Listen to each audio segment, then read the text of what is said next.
Bab 11. Menarik kembali. Jeritan terdengar saat tiga penjaga dari halaman dalam keluarga Huo terhuyung jatuh ke tanah, masing-masing dengan luka di pergelangan kaki yang mengeluarkan darah. Keributan segera terjadi di jalan, tetapi kerumunan dengan cepat menyingkir. Orang-orang di sekitar mereka mendiskusikan kejadian itu, tetapi tidak menimbulkan gangguan besar. Sebaliknya, mereka menonton dengan penuh minat.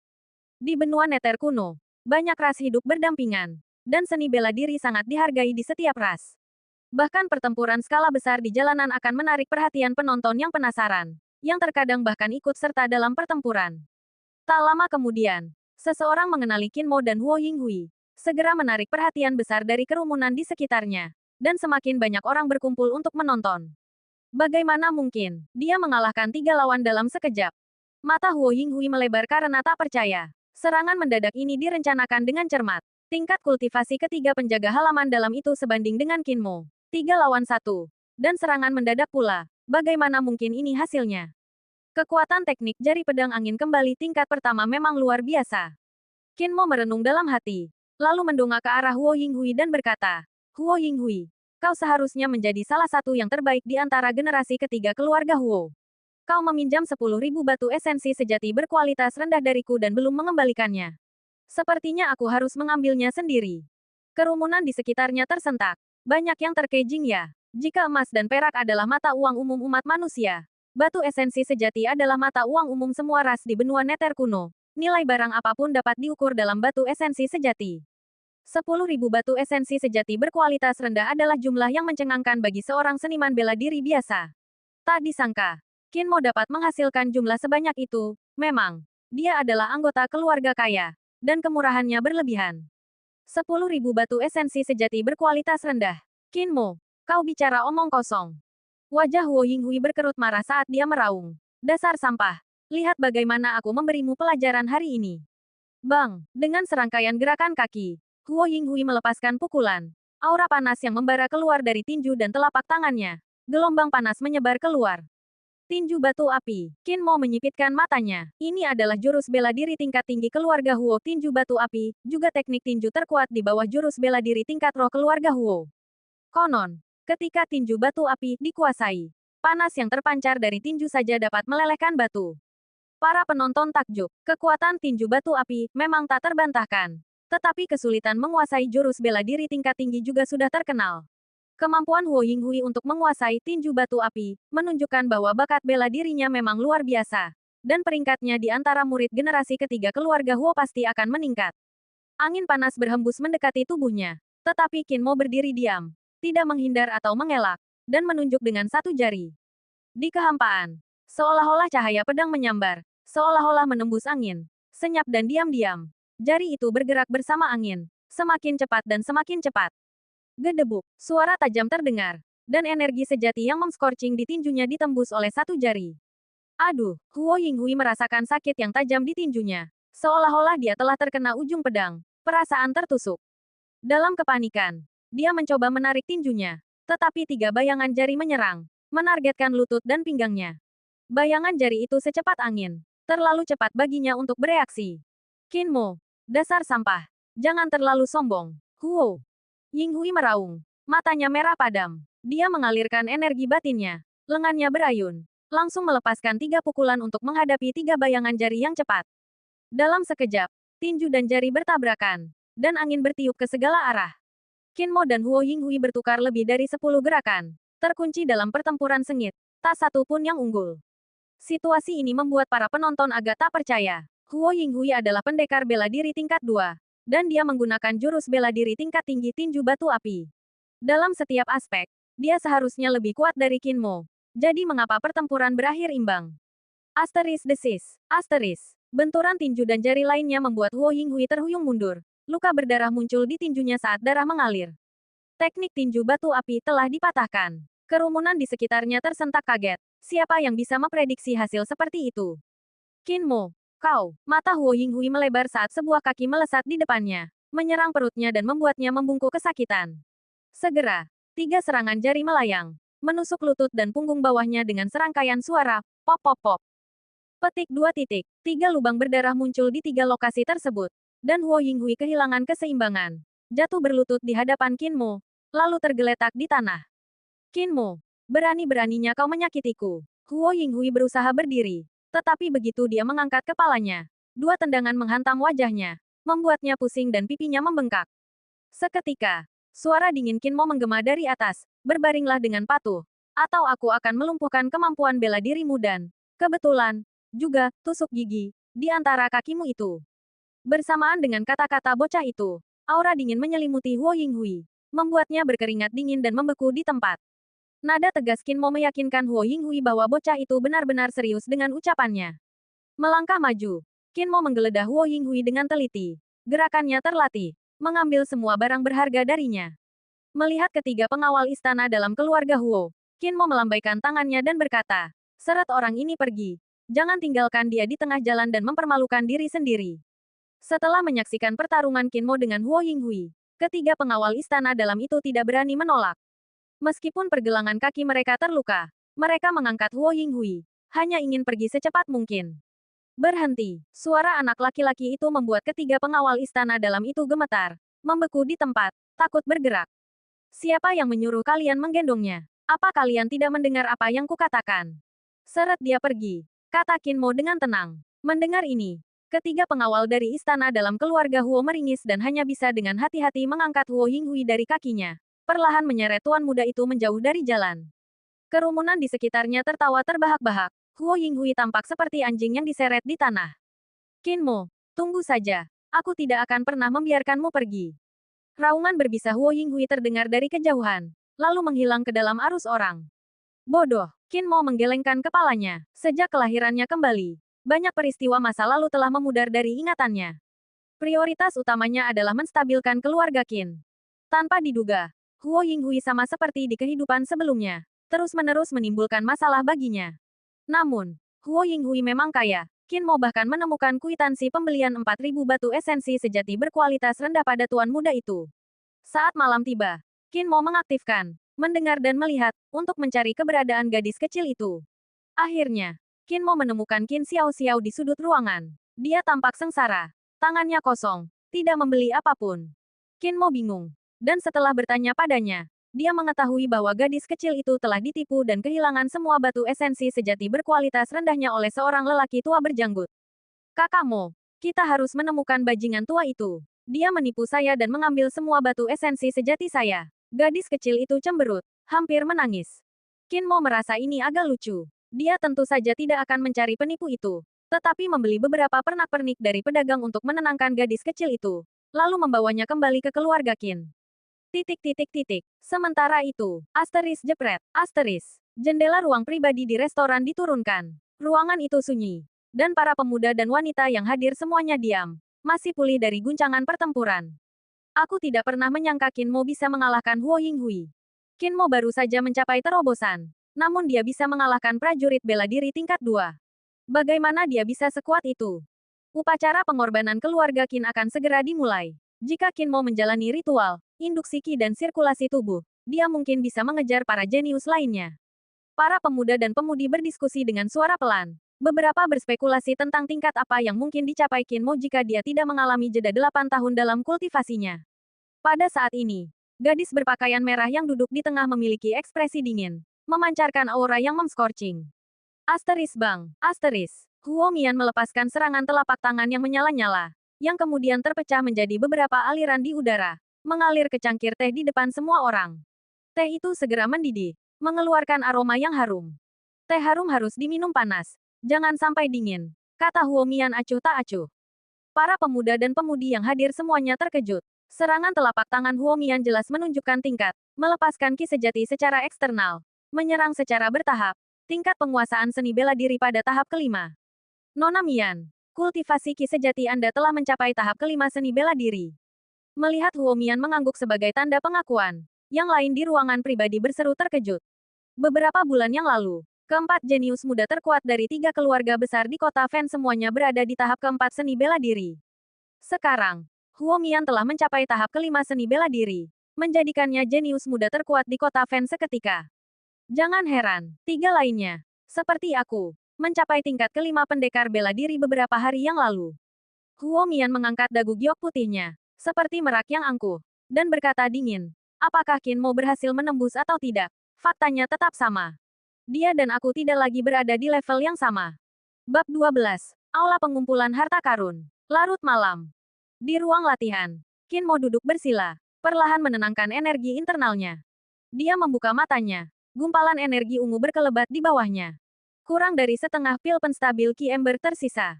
Melihat 2/5 pil tingkat tinggi yang tersisa, Qin Mo merasakan sakit hati. Setengahnya telah habis hanya dalam 1 hari. Jika kakeknya, Qin Zhengxing, tahu, dia pasti akan memarahinya karena pemborosannya. Bahkan untuk seorang ahli bela diri, dibutuhkan 5-7 hari untuk sepenuhnya memurnikan dan menyerap 1 pil penstabil Ki Ember. Qin Mo tidak menyangka tubuhnya begitu luar biasa. Dia telah menyerap semuanya dalam 1 hari setelah meminumnya 2 kali. Seandainya aku bisa mendapatkan lebih banyak pil tingkat tinggi. Pikiran ini terlintas di benaknya. Dan Qin Mo segera menggelengkan kepalanya dan terkekeh. Bahkan kakeknya, sebagai kepala klan, jarang menerima lebih dari beberapa pil tingkat tinggi dalam setahun. Dari mana dia bisa mendapatkannya? Tiba-tiba, Qin Mo teringat sesuatu. Dia mengeluarkan kwitansi batu esensi sejati yang didapatnya dari Wo Yinghui dan memeriksanya. Di bagian bawah kwitansi terdapat 3 kata, Jubaoshai. Jubaoshai. Salah satu dari 3 rumah dagang besar di benua ini. Qin Mo tersenyum. Sebuah pikiran terbentuk di benaknya. Kemudian dia mengeluarkan pena, tinta, dan kertas. Menuliskan sebuah formula. Memeriksanya 2 kali. Menyimpannya dengan hati-hati. Dan pergi. Jalan belakang kota terbakar sepi. Hanya ada beberapa toko. Jalan itu dilapisi batu hitam berdiameter 3 meter. Tanahnya ditutupi lumut. Memberikan kesan agak sepi. Hanya sebuah bangunan emas megah yang menonjol sebagai pemandangan terindah di jalan belakang. Tempat yang dikenal semua orang di kota terbakar, namun jarang dikunjungi. Jubaoshai tidak hanya terkenal di kota terbakar, tetapi juga di seluruh benua Nether kuno. Itu adalah salah satu dari 3 rumah dagang besar di benua ini, dengan cabang di hampir setiap kota di kerajaan Zentian. Di Jubaoshai, selama harganya tepat, seseorang dapat membeli barang apapun, termasuk seni bela diri legendaris Jalan Raja. Demikian pula, Jubaoshai juga membeli semua jenis barang berharga. Barang apapun di atas tingkat manusia biasa dapat dinilai dengan tepat di sini.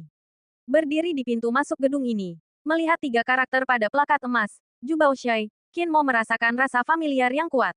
Bahkan, dalam beberapa dekade setelah ia berusia 20 tahun di kehidupan sebelumnya, ia telah mengunjungi Jubaoshai berkali-kali hingga ia bahkan tidak ingat. Melihat sekeliling gedung, Qin Mo melirik dengan santai. Dengan indera tajamnya, ia dapat mendeteksi bahwa permukaan gedung itu terjalin dengan aura yang menakutkan. Itu adalah formasi tingkat tinggi. Formasi pertahanan Jubaoshai masih sangat menakutkan. Mendorong pintu hingga terbuka, Qin Mo masuk. Di belakang meja di aula berdiri seorang pria tua berjubah megah. Tuan Muda Mo, selamat datang di cabang Jubaoshai. Saya manajer Gong. Bolehkah saya bertanya bagaimana saya dapat membantu Anda? Pria tua berjubah megah itu berkata sambil tersenyum. Halo. Manajer Gong. Qin Mo sama sekali tidak terkejut bahwa manajer Gong mengetahui namanya. Jubaoshai bukan hanya salah satu dari 3 serikat dagang utama, tetapi juga tak tertandingi dalam pengumpulan informasi. Qin Mo percaya bahwa manajer Gong bahkan dapat menebak bahwa salah satu tujuannya datang ke sini adalah untuk menukar voucher batu esensi sejati. Benar saja.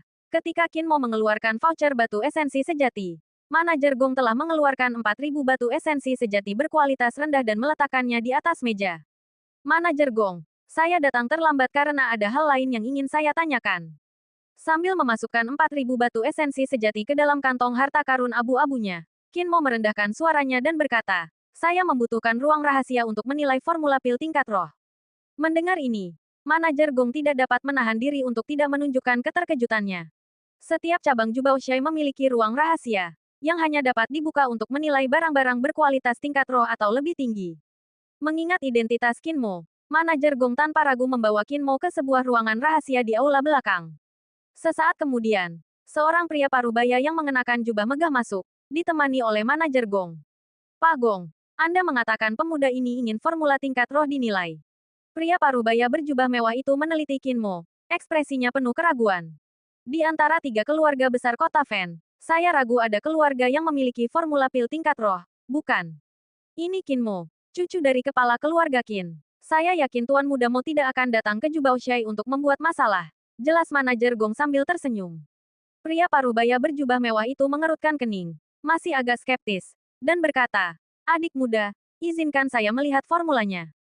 Qin Mo tidak berbicara. tetapi mengeluarkan formula yang baru saja ditulisnya dan menyerahkannya kepada pria parubaya itu. Qin Mo sangat mengenal aturan penilaian Zhu Baoshai. Jika formula itu diidentifikasi sebagai formula tingkat spirit, Zhu Baoshai tidak akan pernah menurunkan harga secara sembarangan. Sambil memegang formula itu, pria parubaya itu meliriknya. Bubuk pencuri hati. Rumput jatuh. Perlahan, wajah pria parubaya itu semakin muram. Bahkan sebelum selesai membaca, dia mendengus marah dan dengan santai melemparkan formula itu ke tanah. Bubuk pencuri hati. Rumput jatuh. Nama-nama omong kosong macam apa ini? Anak muda, jika kau ingin menipu orang di paviliun harta karun kami, setidaknya kau harus tahu sedikit tentang pil. Membuat nama bahan dan formula seenaknya. Apakah kau pikir para penilai di paviliun harta karun itu buta? Pria parubaya berjubah mewah itu dengan dingin menegurnya. Dibuat-buat, Qin Mo terkejut, meneliti pria berjubah mewah itu, dan berkata, apakah kau masih setengah tertidur? Apakah matamu mempermainkanmu? Formula pil ini adalah formula tingkat suan rendah yang dia peroleh di kehidupan sebelumnya, yang telah disederhanakan oleh Qin Mo. Dari segi khasiat pil, kualitasnya rendah, setara dengan kualitas Ling. Pria parubaya berjubah mewah ini mengaku bahwa itu adalah formula palsu. Sekilas pandang memperlihatkan lencana abu-abu di jubah pria itu, menyadari bahwa dia adalah seorang penilai magang. Salah perhitungan. Salah perhitungan. Bagaimana mungkin aku lupa? Cabang paviliun harta karun di kota terbakar hanya memiliki penilai magang. Wajar jika mereka tidak mengenali formula ini. Qin Mo tak kuasa menahan senyum getir. Penglihatan macam apa yang dimiliki anak ini? Menyadari tatapan Qin Mo, pria parubaya berjubah megah itu langsung marah. Ekspresi pemuda itu jelas menunjukkan bahwa dia hanyalah seorang penilai magang, yang kurang pengetahuan untuk mengautentikasi formula semacam itu. Penipuanmu telah terbongkar. Namun kau berani berdiri di sini dan menanyaiku dengan begitu percaya diri. Bahkan jika kepala keluarga Qin ada di sini, dia tidak berhak menanyaiku. Pria parubaya berjubah megah itu menatap dingin manajer Gong dan berkata, Manajer Gong, Anda sudah menjadi manajer selama lebih dari 20 tahun. Formula bagus apa yang mungkin dihasilkan tempat seperti kota Fen? Anda benar-benar sudah pikun, tertipu sepenuhnya oleh seorang anak kecil. Mendengar ini, wajah manajer Gong menjadi canggung, dan tatapannya ke arah Qin Mo juga menjadi dingin. Dia berkata, Tuan Muda Mo, silakan pergi. Zhu Baoshai kami tidak akan menindaklanjuti masalah ini, tetapi kami berharap tidak akan ada kejadian serupa lagi. Begitu dia selesai berbicara, serangkaian aura tajam terpancar dari luar ruang rahasia, mengunci Qin Mo. Aura-aura ini milik para ahli bela diri setidaknya tingkat 9. Jelas, jika Qin Mo tidak pergi, dia akan diusir. Sambil mengerutkan kening, Qin Mo berdiri. Bawa juga kertas bekas ini. Manajer Gong menunjuk ke rumus di lantai, seolah menunjuk ke kantong sampah. Kreak, tepat saat itu, pintu ruang rahasia terbuka, dan sesosok tinggi dan ramping masuk. Seketika, seluruh ruang rahasia menyala. Qin Mo memandang pendatang baru itu dan tak kuasa menahan rasa takjub. Baik dalam kehidupan masa lalu maupun sekarang, ini adalah pertama kalinya ia bertemu dengan pria setampan ini. Pria yang tampan, pikir Qin Mo dalam hati, bingung. Pendatang baru itu berusia sekitar 20 tahun, tinggi dan ramping, dengan mata seperti bintang, mengenakan jubah biru muda, kipas lipat tergantung di pinggangnya, alis seperti pedang dan pohon willow, dan langkah yang anggun, memancarkan aura keanggunan yang tak terlukiskan, benar-benar kecantikan yang tiada duanya. Sekilas, orang mungkin mengira dia seorang wanita karena dia sangat tampan. Tetapi setelah diperiksa lebih dekat, dia jelas seorang pria. Tuan Muda Leng, Tuan Leng, apa yang membawa Anda kemari? Manajer Gong dan pria parubaya berjubah indah itu segera membungkuk. Sikap mereka sangat hormat. Qin Mo bahkan memperhatikan sedikit rasa takut di ekspresi mereka. Tuan Leng tetap diam, mengipas-ngipas kipas lipatnya dengan lembut. Angin sepoi-sepoi mengangkat resep dari tanah, mendarat di tangannya. Dia meliriknya. Matanya yang berbinar-binar berkedip penuh pertimbangan. Saudara Mo, silakan duduk. Tuan Leng menoleh ke manajer Gong dan menginstruksikannya. Bawalah 2 cangkir, bunga 1 daun, saya. Mendengar ini, manajer Gong dan pria parubaya berjubah indah itu gemetar. Wajah mereka menunjukkan keterkejutan. Mereka tidak mengerti mengapa Tuan Leng memperlakukan Qin Mo dengan sopan santun seperti itu. Mengapa kau tidak pergi? Apakah kau hanya mempermalukan diri sendiri dengan berdiri di sini? Tegur Tuan Leng. Manajer Gong buru-buru meninggalkan ruangan rahasia itu. Sementara pria parubaya berjubah indah itu sudah bermandikan keringat dingin. Dia tahu dalam hatinya bahwa dia kemungkinan besar telah salah menilai Tuan Leng. Pada saat ini, Tuan Leng tersenyum dan memperkenalkan dirinya. Namanya Leng Yuyi, seorang manajer biasa di toko utama Zhu Baoshai. yang datang untuk memeriksa dan memverifikasi pembukuan. Seorang manajer biasa di toko utama Jubaoshai. Qin Mo melirik Tuan Leng dan bergumam pada dirinya sendiri. Jubah yang terbuat dari sutra biru es yang indah. Sepatu yang terbuat dari sutra ulat sutra emas api gelap. Kipas lipat yang terbuat dari kayu ember laut gelap. Dengan mengenakan semua itu, dia berani menyebut dirinya manajer biasa. Sutra biru es yang indah, sutra ulat sutra emas api gelap, dan kayu ember laut gelap, ketiga bahan ini tidak memiliki kegunaan khusus. Satu-satunya kesamaan mereka adalah kelangkaan. Kelangkaan yang ekstrim. Barang-barang yang terbuat dari ketiga bahan ini dicirikan oleh satu kata, mahal. Jika dijelaskan dalam satu kalimat, barang-barang itu mewah namun bersahaja, sangat mahal. Pada saat ini, manajer Gong membawakan 2 cangkir teh, masing-masing hanya berisi 1 lembar daun teh, tanpa sedikit pun aroma yang tercium. Bab 13. Rumus kuno 1000 tahun. One Leaf Blossoms. Teh yang luar biasa. Tuan Leng, Anda terlalu baik.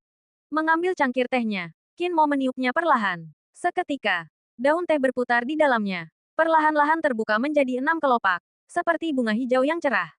Aroma teh kemudian memenuhi ruangan. Petik 2. One Leaf Blossoms adalah teh langka dan menyegarkan. Qin Mo hanya pernah melihatnya sekali di kehidupan sebelumnya dan mengingat kualitas uniknya dengan jelas. Manajer Gong dan pria parubaya berjubah elegan itu cukup terkejut. One Leaf Blossoms adalah teh berharga yang dikoleksi secara pribadi oleh Tuan Leng. Mereka baru mengetahui keberadaannya setelah Tuan Leng mengunjungi toko. Bagaimana pemuda ini bisa mengetahuinya? Saya senang kakakmu menyukainya. Tuan Leng mengangguk sambil tersenyum, mengambil resep itu, dan berkata, bubuk pencuri hati, dibuat dengan mencampurkan peti mati berusia 100 tahun, ramuan penusuk usus berusia 60 tahun, dan serbuk sari kaktus malam berusia 30 tahun, lalu menjemurnya di bawah terik matahari selama 100 hari untuk menghilangkan racunnya. Rumput luo-luo sebenarnya adalah nama lain untuk ramuan bercahaya dingin. Menjelaskan bahan-bahan dalam resep satu persatu. Tuan Leng melanjutkan. Bahan-bahan dalam resep ini sebenarnya adalah nama-nama yang umum digunakan 1000 tahun yang lalu. Tetapi seiring berjalannya waktu, sebagian besar telah dilupakan. Saudara Mo, apakah saya benar? Mungkinkah ini resep kuno dari 1000 tahun yang lalu? Sebelum Qin Mo dapat berbicara, pria parubaya berjubah mewah itu berseru kaget. Keringat dingin mengalir di dahinya. Resep kuno dari 1000 tahun yang lalu, terlepas dari tingkatannya, selama itu adalah resep yang lengkap. Sudah cukup berharga hanya dari segi koleksi saja. Pria parubaya berjubah mewah itu baru saja menyimpulkan bahwa ini adalah selembar kertas yang tidak berharga. Dan menurut peraturan Jubaoshai, dia akan dihukum berat. Tuan Leng memiliki penglihatan yang sangat baik. Qin Mo mengangguk. Qin Mo telah menyiapkan penjelasan untuk masalah formula ini. Dia hanya mengatakan bahwa dia secara tidak sengaja menemukan formula kuno di perpustakaan keluarga. Karena tertarik, dia mencari asal-usulnya dan menemukan nilainya. Gadaud 1 putaran. Pil tingkat roh rendah. Efeknya termasuk menenangkan pikiran dan menstabilkan ki. Saat mencoba menembus ke alam master bela diri, itu dapat meningkatkan tingkat keberhasilan sebesar 10%. Barang yang bagus. Komentar Tuan Leng.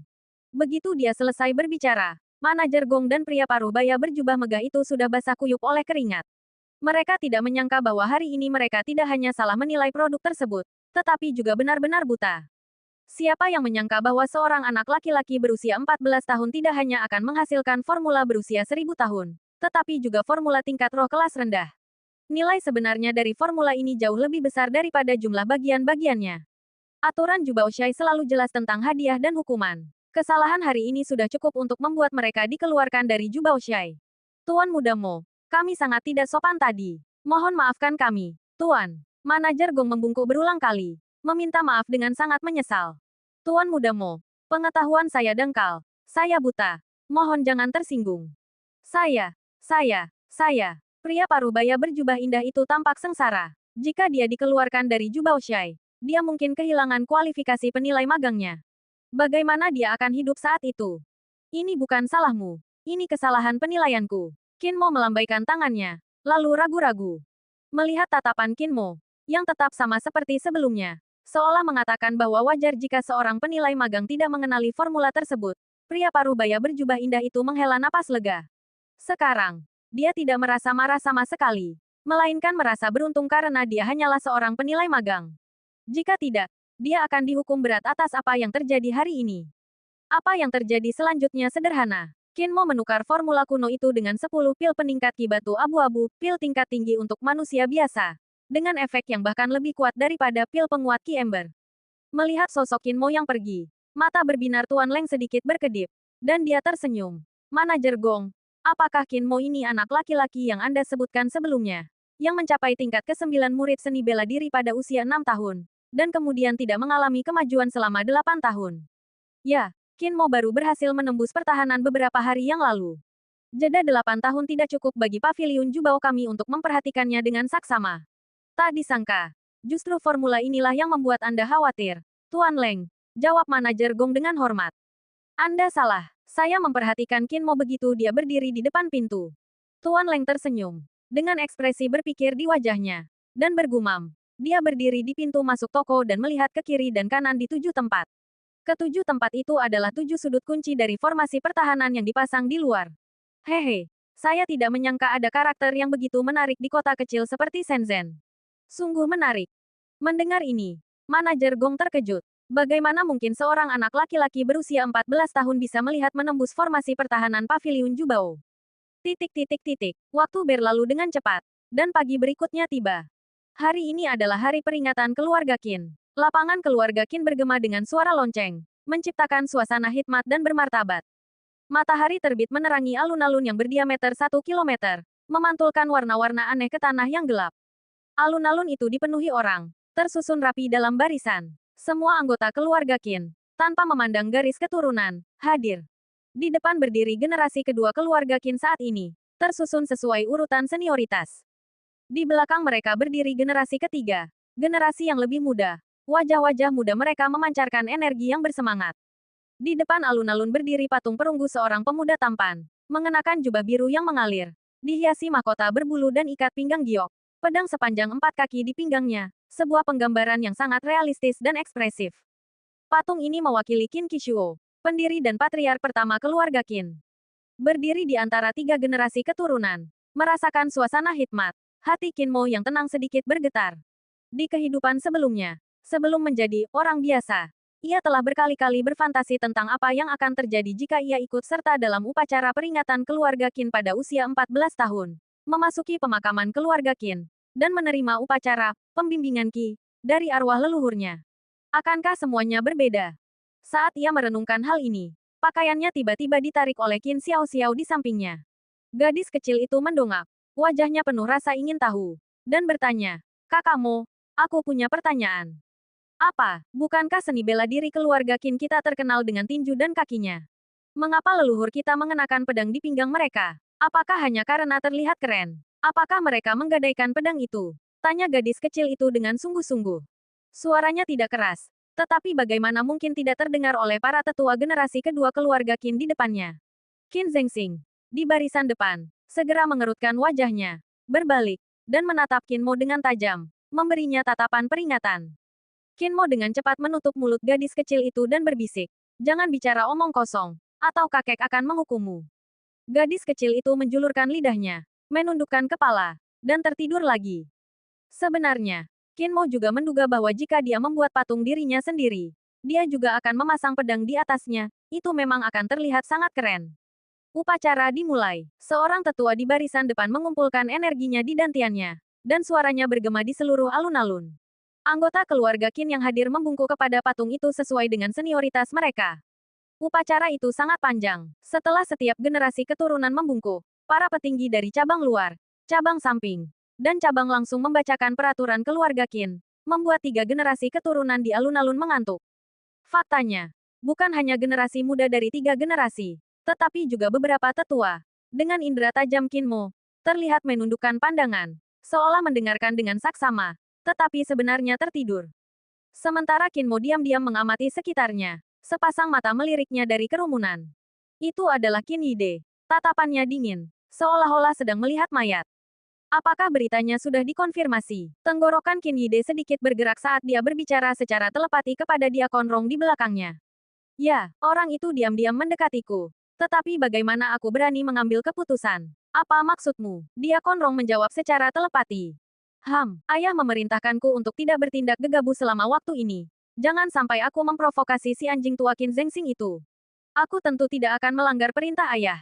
Dan selain itu, akan merendahkan martabatku untuk berurusan langsung dengan seorang junior.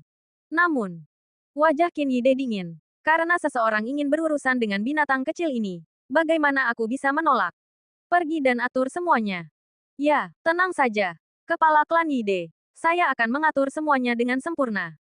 Dia Konrong tersenyum lebar. Titik titik titik. Saat malam tiba, upacara peringatan yang diadakan sekali dalam satu dekade di lapangan keluarga Qin hampir berakhir setelah seharian penuh. Namun, bagi generasi ketiga keluarga Qin, upacara itu baru saja dimulai.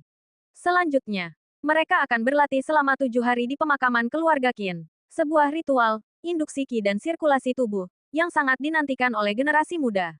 Ritual ini, dalam arti tertentu, merupakan aset penting bagi keluarga Qin dalam perjuangannya melawan dua keluarga besar lainnya di kota Fen. Bab 14. Pemakaman keluarga Qin. Tiga keluarga besar di kota Fen adalah keluarga Huo, keluarga Dong, dan keluarga Qin. Di antara mereka, keluarga Qin memiliki sejarah terpendek. Hanya ada di kota itu selama sedikit lebih dari 150 tahun. Sementara keluarga Huo dan Dong dikatakan memiliki sejarah lebih dari 300 tahun. Memang cukup sulit bagi keluarga dengan sejarah hanya 150 tahun untuk bersaing dengan keluarga dengan sejarah lebih dari 300 tahun. Namun, keluarga Qin memiliki keunggulan yang tidak dimiliki keluarga Huo dan Dong. Keturunan dengan darah keluarga Qin dapat memasuki pemakaman keluarga Qin di masa muda mereka untuk menerima esensi residual dari sisa-sisa leluhur mereka. Sebuah proses yang dikenal sebagai induksi Qi dan sirkulasi tubuh. Mereka yang menjalani ritual ini fondasinya akan semakin diperkuat, dan beberapa bahkan dapat menembus ranah mereka saat ini, mengalami peningkatan kekuatan yang pesat. Karena induksi Qi dan sirkulasi tubuh, generasi muda keluarga Qin selalu mampu mengejar para tuan muda dari keluarga Huo dan Dong, menjadi salah satu dari tiga keluarga besar di kota Fen. Titik titik titik. Saat malam tiba, obor dinyalakan di alun-alun keluarga Qin, tempat keturunan generasi ketiga keluarga Qin berdiri dalam barisan rapi. Di depan, Qin Zengxing dan tetua pertama berdiri berdampingan, mengamati kelompok anak muda itu. Kemudian mereka memberi isyarat kepada para pengurus keluarga Qin di kedua sisi untuk membagikan kotak brokat kepada masing-masing anak muda di alun-alun. Isi kotak itu tidak diketahui. Sesaat kemudian, dipimpin oleh kepala klan Qin Zengxing dan tetua pertama, semua keturunan generasi ketiga berjalan keluar dari alun-alun, melalui koridor halaman dalam, dan tiba di bagian terdalam halaman belakang keluarga Qin. Di depan berdiri tembok setinggi 100 meter, dibangun di lereng gunung. Permukaannya ditutupi dengan belah ketupat baja setebal 3 inci. Dalam cahaya redup, belah ketupat yang tersusun rapat itu berkilauan dingin, tampak sangat tajam. Qin Mo sangat mengenal tembok setinggi 100 meter ini. Menurut catatan keluarga Qin, tembok seperti itu dibangun untuk mencegah binatang buas dari Gunung Wanren memasuki halaman dalam dan melukai anggota keluarga. Ini adalah salah satu tujuan tembok tersebut. Tujuan lainnya adalah sebagai gerbang menuju pemakaman keluarga Qin. Kunci untuk membuka portal ini dipegang oleh pemimpin klan dan tetua agung. Dalam kehidupan sebelumnya, setelah garis keturunan pemimpin klan menurun, Qin Mo dapat tetap tidak terluka karena ia memiliki salah satu kunci tersebut. Sayangnya, dalam kehidupan sebelumnya, hingga kehancuran kota, Qin Mo tidak pernah sekalipun memasuki pemakaman keluarga Qin. Sebuah penyesalan besar yang selalu ia rasakan. Di bawah tatapan takjub kerumunan, Qin Zengxing dan tetua agung berjalan ke tembok dan menekan beberapa tombol, memperlihatkan dua lubang kunci. Kemudian, pemimpin klan dan tetua agung masing-masing mengeluarkan kunci batu dan memasukkannya ke dalam lubang kunci. Sebuah portal muncul di tembok setinggi 100 meter. Ikuti terus. Jangan tertinggal. Jangan berisik. Mengikuti di belakang pemimpin klan dan tetua agung, sekelompok anak muda memasuki portal dan berjalan melalui lorong gelap. Jarak pandang sangat buruk, sehingga sulit untuk melihat apapun di kedua sisi. Tetapi Qin Mo, mengandalkan pendengarannya yang sama dengan penglihatannya, dapat melihat lorong itu dengan jelas. Pada saat yang sama, sebuah pertanyaan terlintas di benaknya. Berdasarkan pengalamannya yang luas dari kehidupan sebelumnya, lorong ini memiliki banyak ciri aneh. Dinding di sekitarnya tidak halus. Terdapat bekas-bekas pemotongan dan pengukiran. Qin Mo tidak bisa tidak bertanya-tanya. Gunung Wanren sangat kokoh. Bahkan bagi seorang master bela diri tingkat 9, mengukir lorong sepanjang 100 meter akan menjadi tugas yang mustahil. Pemakaman klan Qin dibangun oleh patriark pertama, Qin Qishuo. Menurut catatan keluarga Qin, kultivasi Qin Qishuo berada di tingkat kedua master bela diri agung.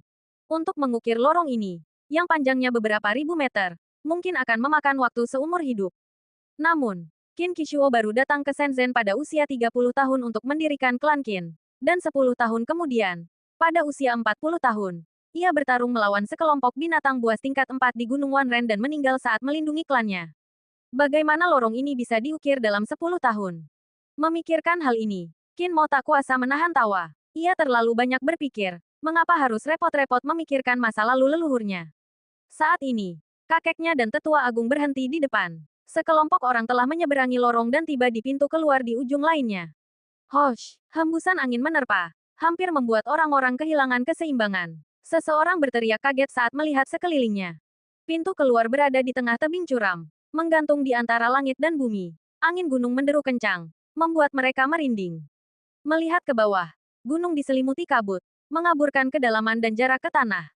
Dengan bunyi gedebuk, seseorang mencoba melempar batu. Batu itu jatuh lurus ke bawah, tetapi tidak ada gema. Tempat ini berada lebih dari 1000 meter di atas tanah. Jika kalian ingin melompat dari sini, pemakaman keluarga Qin kita ada di bawah, kata kakek Qin Zengxing perlahan. 3 generasi murid yang hadir merasa ngeri. Tempat ini setidaknya 1000 meter di atas tanah, dan dengan angin gunung yang kencang, melompat akan berujung pada kematian.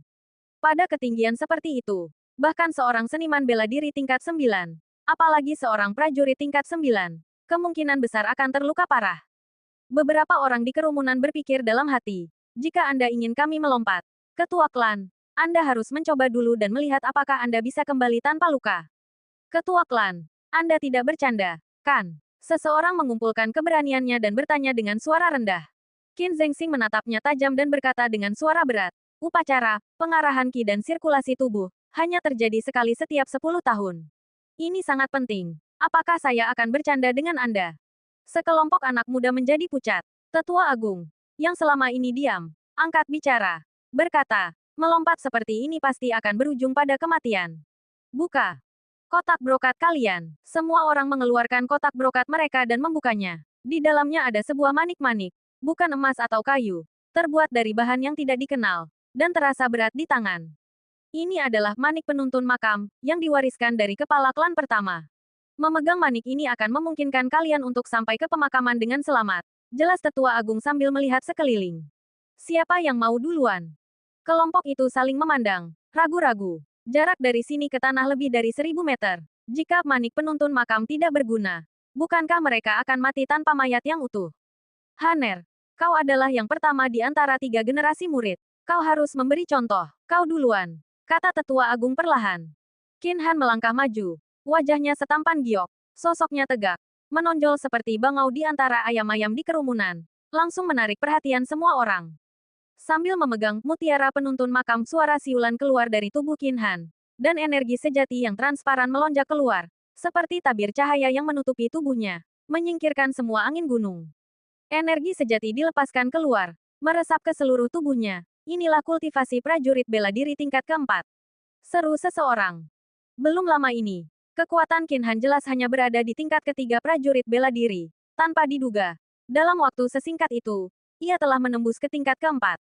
Untuk sesaat, ekspresi para murid generasi ketiga yang hadir tampak kompleks. Beberapa diam-diam menggelengkan kepala dan menghela napas. Kemajuan Qin Han terlalu cepat, meninggalkan mereka jauh di belakang dan tidak mampu mengejar. Di sampingnya, Qin Zengxing tetap tanpa ekspresi. Tetapi dalam hati cukup terkejut, kekuatan Qin Han benar-benar di luar dugaan. Adapun Qin Mo di antara kerumunan, tidak ada yang memperhatikannya, dan sedikit orang yang membandingkannya dengan Qin Han. Lagi pula, 8 tahun telah berlalu, dan perbedaan kekuatan mereka memang sangat besar. Perbedaan 3 tingkat dalam kultivasi ki sejati tidak dapat dijembatani dalam 1 atau 2 tahun. Baiklah, Haner, kau duluan. Tetua Agung mengangguk sambil tersenyum. Qin Han mengangguk sedikit, melompat keluar, dan jatuh ke bawah, menghilang dalam sekejap mata. Melihat ini, murid generasi ketiga lainnya tidak lagi ragu dan melompat dari tebing satu persatu, jatuh dengan cepat disertai teriakan ketakutan. Qin Mo, yang menggendong gadis kecil itu, melompat keluar bersamanya. Sesaat kemudian, hanya Qin Zengxing dan tetua pertama yang tersisa di pintu keluar. Suasana langsung menjadi tegang. Tetua pertama tiba-tiba berkata, ritual, tubuh pemandu Qi, sesuai dengan kultivasi Qi sejati masing-masing orang. Mutiara pemandu makam akan memandu murid generasi ketiga yang memasuki pemakaman ke makam yang sesuai. Semakin kuat orang tersebut, semakin kuat benih kekuatan yang akan mereka terima dari sisa-sisa leluhur mereka. Tanpa ragu, Haner akan menerima benih kekuatan terkuat. Qin Zengxing mencibir 2 kali, lalu tetap diam. Sambil mendongak, tetua pertama berkata dengan acuh tak acuh, 7 hari kemudian, ketika Haner kembali dari pemakaman, kekuatannya pasti akan meningkat lebih jauh lagi. Dengan saya yang bertanggung jawab atas garis keturunan tetua, prestise kita di dalam keluarga Qin akan jauh melampaui garis keturunan kepala klanmu. Menjadi sekokoh batu karang, tak tertandingi oleh siapapun. Qin Zengxing, aku memberimu satu kesempatan terakhir sekarang, dan kuharap kau akan menerimanya dengan bijak. Oh, satu kesempatan terakhir. Ceritakan padaku, kata Qin Zengxing sambil tersenyum, bukannya marah. Tetua pertama berkata dengan suara rendah, setelah upacara, induksi Qi dan kultivasi tubuh. Menurut aturan klan, pertemuan klan harus diadakan dalam waktu setengah bulan untuk menguji kemajuan kultivasi 3 generasi murid. Qin Zengxing, jika kau berlutut di hadapanku di pertemuan klan dan mengakui bahwa selama beberapa dekade kau telah menduduki posisi pemimpin klan tanpa melakukan apapun dan hanya menjadi simbol belaka, dan jika kau secara terbuka melepaskan posisi pemimpin klan kepada putraku Qin Yide, aku mungkin akan menunjukkan kelonggaran kepada garis keturunan pemimpin klan. Hahaha, mendengar ini, Qin Zengxing tertawa terbahak-bahak, suaranya menggema. Tetua pertama, apakah kau pikir aku anak berusia 3 tahun? Begitu mudah tertipu. Jika kau bisa menepati janji, posisi pemimpin klan tidak akan menjadi milikku saat itu berdasarkan senioritas.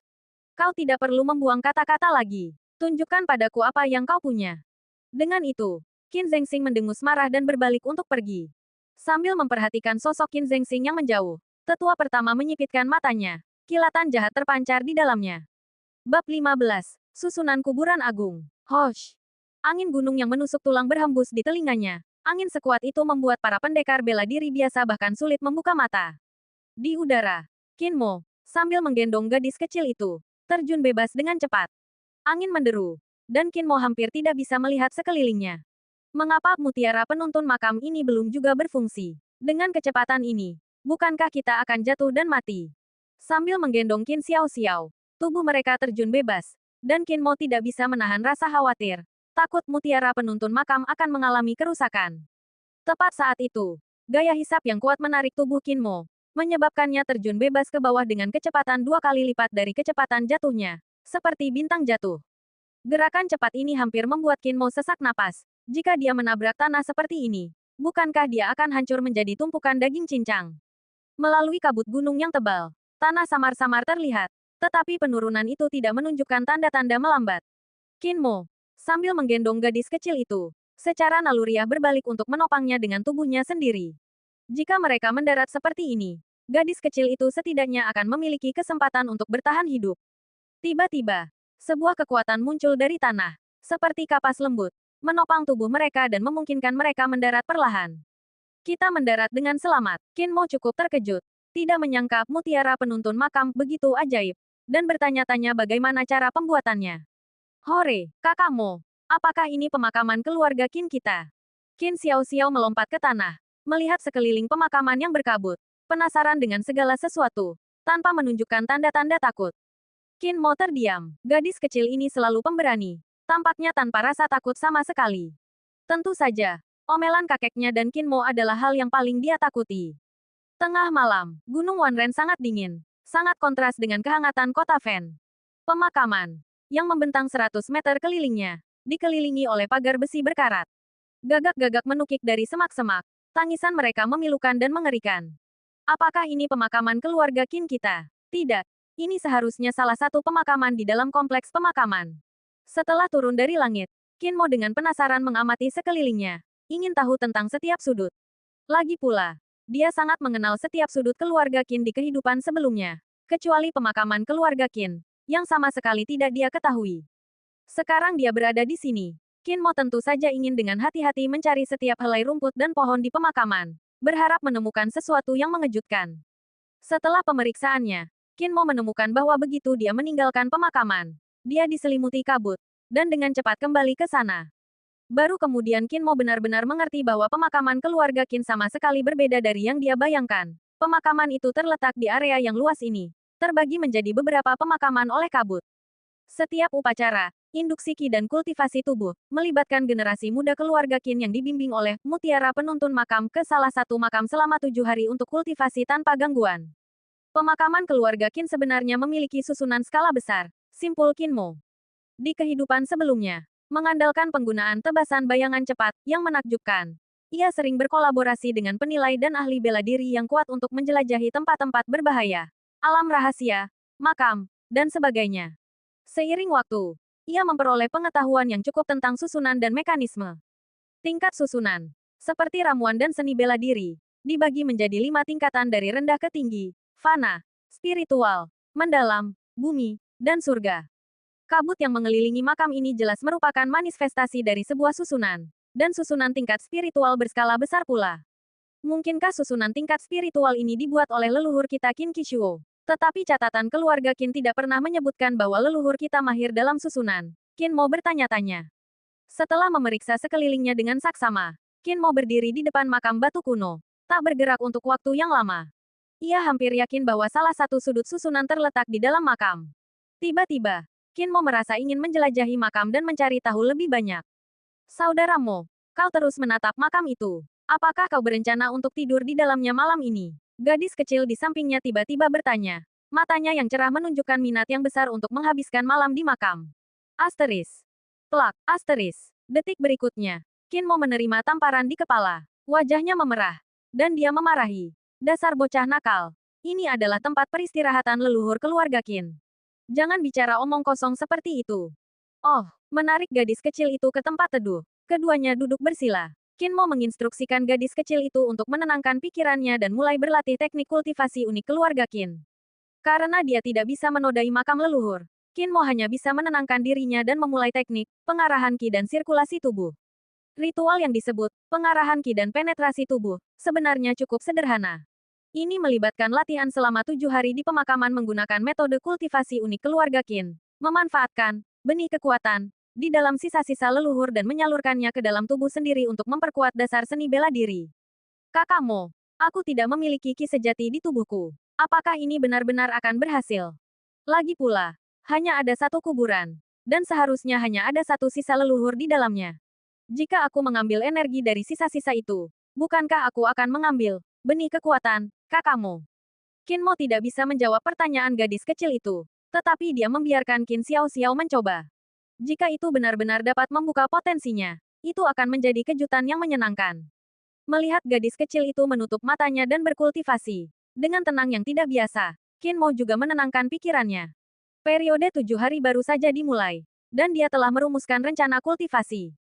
Dia memotong 2 potong pil peningkat Qi batu abu-abu untuk dirinya sendiri dan gadis kecil itu, lalu menutup matanya dan mulai menyebarkan metode kultivasi keluarga.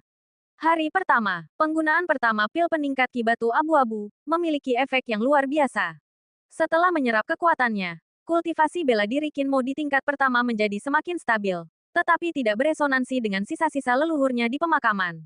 Gadis kecil itu, seperti biasa, tidak menunjukkan perubahan pada tubuhnya. Qin Mo tidak terburu-buru dan terus berkultivasi dengan tekun, menyebarkan teknik kultivasi keluarga. Keesokan harinya, setelah mengonsumsi pil peningkat Qi batu abu-abu lagi, Qin Mo menghabiskan setengah hari untuk sepenuhnya menyerap kekuatannya. Kemudian dia menghabiskan setengah hari sisanya untuk memahami tingkat kedua dari jari pedang angin balik. Kultivasi jari pedang angin balik dibagi menjadi 3 tingkatan. Tingkat pertama mengacu pada alam bergerak bersama angin. Qin Mo mengalahkan Huo Yinghui, seorang seniman bela diri tingkat kedua, hanya dengan kekuatan tingkat pertama, menunjukkan sifat luar biasa dari seni bela diri ini. Jika dia bisa memahami tingkat kedua dari jari pedang angin balik, Qin Mo akan menguasai seni bela diri tingkat rendah. Level kedua menekankan gerakan jari pedang sebagai busur, melengkung seperti bulan sabit. Qin Mo membuka matanya dan menunjuk dengan jarinya. Desis, hembusan angin melesat keluar, seperti kilatan pedang yang membelah udara, membentuk busur kecil sebelum cepat menghilang. Masih belum cukup. Level pertama, jari pedang angin balik adalah tentang menyentuh lintasan angin. Membuat jari mengikuti angin. Seperti kilatan pedang. Sangat cepat. Namun, sangat sulit untuk membuat kekuatan jari membelok cukup cepat untuk menghasilkan busur kecil sekalipun. Apalagi membuat jari pedang melengkung seperti bulan sabit. Qin Mo menggelengkan kepalanya berulang kali. Memahami teknik tingkat kedua jauh lebih sulit daripada tingkat pertama. Namun, dia juga tahu betul bahwa jika dia bisa memahami tingkat kedua, kekuatannya akan meningkat ke level baru. Perbedaan kekuatan antara seni bela diri tingkat tinggi tingkat manusia dan teknik tingkat rendah tingkat roh sangat besar. Kesenjangan antara tingkat manusia dan tingkat roh seperti perbedaan antara seorang murid bela diri dan seorang seniman bela diri, jauh lebih besar daripada yang dibayangkan kebanyakan orang. Waktu berlalu tanpa suara. Dan hari kedua telah berakhir. Hari ketiga, di malam hari, Qin Mo duduk tanpa bergerak. Dia telah berada di pemakaman selama hampir 3 hari. Namun dia masih belum beresonansi dengan arwah leluhurnya, yang sangat membingungkannya. Menurut kakeknya, Qin Zhengxing, selama dia menyebarkan teknik kultivasi unik keluarga Qin, itu akan beresonansi dengan arwah leluhurnya dalam 1 hingga 3 hari. Mengapa dia masih tidak merespons? Oleh karena itu, Qin Mo memutuskan untuk sementara menangguhkan kultivasi, jari pedang angin balik, dan bersiap untuk mengolah ki sejatinya sepanjang malam untuk melewati malam. Gadis kecil itu, di sisi lain, tidak bisa menahan diri. Dia telah berlatih teknik keluarga Qin selama hampir 3 hari tanpa reaksi apapun, dan dia telah menyerah. Dia mulai bermain sendirian di pemakaman. Malam tiba, dan kegelapan perlahan menyelimuti pemakaman. Desis, sebuah suara samar datang dari rerumputan. Tidak mengganggu Qin Mo yang sedang bermeditasi. Tetapi Qin Xiao Xiao, yang sedang berkeliaran, mendengarnya. Hah, suara apa itu? Gadis kecil itu berkedip dan berlari ke arah rerumputan. Saat dia mendekati rerumputan, dia tanpa sadar melihat ke atas. Dan bayangan biru seukuran telapak tangan tiba-tiba melompat keluar. Itu adalah kalajengking biru. Ekornya berkedip-kedip dengan api, menerkam ke arah gadis kecil itu. Retak, detik berikutnya. Kalajengking biru itu diinjak ke tanah oleh gadis kecil itu dan langsung hancur berkeping-keping. Mati begitu saja, tidak seru. Qin Xiao Xiao mengangkat kakinya, menatap bangkai kalajengking biru itu, dan tak kuasa cemberut. Ia berpikir kalajengking biru ini sangat tangguh. Swosh swosh swosh. 3 kalajengking biru lainnya melesat keluar dari rerumputan. Ekor mereka berkobar-kobar seperti api, dan ekor mereka tiba-tiba memanjang, menusuk ke arah gadis kecil itu. Jadi masih ada lagi. Bagus sekali. Aku akan berhati-hati agar tidak menginjakmu sampai mati. Qin Xiao Xiao bertepuk tangan, melesat, dan meninggalkan jejak bayangan saat ia mengejar ketiga kalajengking hijau itu.